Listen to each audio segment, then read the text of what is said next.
Hi everyone, welcome to Neve's Art Journaling channel. Today we're going to be looking at a 12 by 12 scrapbook layout, looking at layering some chipboard elements. So I've got a whole heap of beachy themed chipboard that I'm going to be using on this scrapbook page to do with a picture of my daughter, which was her first real time going in the ocean. She's been down to the beach lots, loves it. It's a big sandpit, but she'd never actually been in the ocean. So I'm starting off by using a very old piece of basic grey paper, which is called, got it here, Periphery. And to add some of the colours that I'm going to be using in the chipboard, I'm using some Distress Oxides in Salty Ocean, Broken China, and I think Shabby Shutters, just to add in some detail into the background of this netting that I'm going to use. To map my photo, I'm using the Dina Wakley collage tissue. I'm using the tissue with white circles on it, and again bringing in those colours from the background with a little bit of milled lavender in there as well, and faded denim. And you can see by putting the Distress Oxides onto the tissue, it makes that white really pop up. So I've got the sort of net background that I had from the stencil, and I've got this bubbly pattern, sort of bubbles coming up from the fish and so on. And I'm just going to use that tissue paper to map my photo. One of the things I always do when I've got cut elements on my page though is to colour the edges with black pen, just to make sure that it blends into the background. By having this matted on the tissue paper, it's going to be really subtle, particularly on the page. It really is going to blend in, but it just gives a little bit of extra texture. I intend to mount the photo on top of that netting piece of chipboard that you can see there. So it will have a little bit of depth because it will be raised off the page. What I'm doing now is just playing around with the elements that I wanted to use, but I wasn't sure how I was going to do them. So I wanted to have a bit of a practice go at how I figured I was going to layer them up. Now I'm going to be layering them up using some foam tape just to get again that depth of raising it off the page. So I'm starting off with my photo, and I'm just tearing around the edges. I find that I really like torn edges rather than a perfectly straight cut edge. It gives a little bit of softness to the page, and because of the colours I'm using and sort of the theme that I'm going for, I want to keep bringing in that softness to the page. So again, with my photo in the background, just to make sure that I'm really happy with what it's going. You can see me tapping my fingers there because I had two fish and I lost one. I have no idea where it went. It's a bit like my white Stabilo pencil from the other week. It's just disappeared. I was also trying to decide if I wanted to colour the chipboard. Now, I was really torn about this because I actually really loved just the plain look of the chipboard on this page. It really tied in, particularly the brown tones down in the right hand corner. But I decided to be brave and do something a bit different, so I decided to colour it. So what I'm going in with is again the Distress Oxides, and just tinting up the different bits of seaweed in the background using the colours I've had on the page. I'm not introducing anything new just yet. I will in a moment. I'm working on my glass mat, so I can ink straight onto that mat, then wipe it off and ink again. So here's where I'm introducing a new colour. I wanted to add just something to pop the shells and the fish off the page somewhat in the title. So I'm adding in some of the fossilised amber and some of the distressed coral. So I've got that pinky red colour and the amber coming in. And I was really happy with how it's going. I overworked the fish and I'm still not 100% happy with how the fish turned out. I need to learn when to stop. Part of the problem was I wasn't using the right implements to colour it. I was continuing to work with a sponge. In reality, I should have gone with something a lot finer, like a Q-tip pen. You can see me here trying to switch to a paintbrush.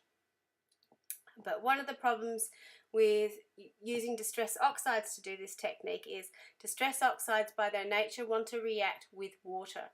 So by wetting them down, it does work as a beautiful watercolour, but because it's going onto chipboard, which is an absorbent surface, it's going to draw into the chipboard. Why that is an issue is because the chipboard is darker, the colour disappears somewhat. So you can see me going back in now with the pure inks to try and colour it back up again. It's still looking a little bit bright and not as toned as I wanted it to, but it was really frustrating me at this stage, so I decided to go on to the title and again go back just to that pure colouring of the amber and the abandoned coral. One of the reasons I think the fish was bothering me was because I introduced the blues and the greens back into it, so I wanted to put some more of those reds colours in so it stood out from the background, and at this stage I was getting a lot happier with how it went. So I was happy with overall how it was looking. I'm really glad I left the netting in the background, the plain colour. Now I'm going in to adhere it all down. So I'm using a mixed media glue and gluing it on the background. It will dry clear and it's got a very narrow tip on it, so that's why I was quite confident with putting it onto here. Just using some double-sided tape to glue down my picture. Down the bottom I've actually used foam tape, so it's raised up so it will adhere to the paper, and at the top where it's on the netting I've just used double-sided tape. So it just gives the base of the photo a little bit more support and it evens out the height of the whole thing. While I was doing this, I found that those two background pieces of seaweed had lost their green.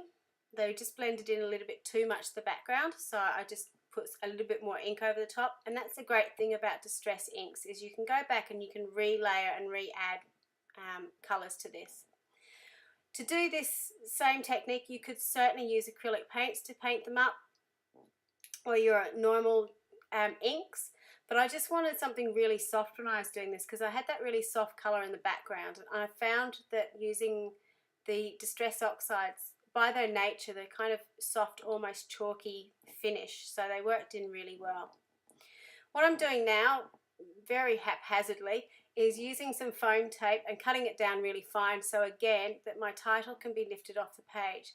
I found when I put it on my page, raised up somewhat, it cast a beautiful shadow on my picture, a natural drop shadow, and it really made the title stand out from the background. So by making sure I've got that raised up, you can see the shadow behind it. Now all I'm doing is just rearranging my chipboard around. I'm trying really hard when I'm putting this down to make sure that any pieces that are overhanging, like that seaweed, have got a little bit of foam tape behind to support it and keep it off the background. And also making sure as I'm gluing stuff down or taping stuff down that any particularly foam tape is hidden from view as much as possible. While you can tip it up and sort of see it, while you're looking directly at it, it's going to be hidden. So just again rearranging, making sure I'm happy with the layout and seeing that it all works. Now because I'm not necessarily a traditional scrapbooker, I'm more than happy to have lots of 3D media on my scrapbook pages. I found in the years that I've been doing scrapbooking that it's never damaged my photos, and it's never been an issue in my albums. If you're concerned about this, you could certainly glue it all down flat, or as flat as you possibly can, or you may have an album particularly for more 3D embellished scrapbook pages, and so it doesn't affect your traditional flat scrapbooking pages. So at this stage I've glued down all my chipboard and I'm really happy with how it's going, and now I'm going in with the Posca paint pen, a really fine tip one, to add some extra details, such as putting in the eyes, putting in the dots of the starfish and some shading on the shell and on the fish. And I found this gave the piece of chipboard a great finish. It just made everything sort of tie together. It brought back in some of the colours from the background as well, so everything's sort of working together. I found when I was doing it though that I wanted to give something a little bit more to the seaweed, so I'm actually just scribbling over the top of it with Posca pen. It's hitting some areas and not others, and it gave this cool coral-like effect to the chipboard.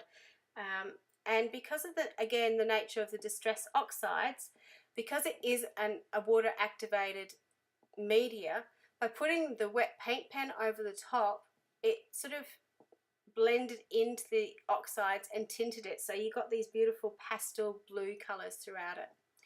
I did attempt to write my journaling with the white pen, but unfortunately this pen's been sort of a bit of hit and miss. It's not quite as opaque as some of my other pens have been in the past, so I decided to change to my Epic pen, which is a carbon-based ink, and you can see it's just run out there. It's a fountain pen, so I'm trying to find my additional ink cartridges to fill it up. The ink cartridges last for an awful long time, so I think that's the first time I've changed the ink cartridge since I've had it, and I think I've had it for at least 6 months, if not more. So I'm using the lines that were actually on the scrapbooking paper as my journaling lines and being fairly messy with it all, and then finally adding the date at the top.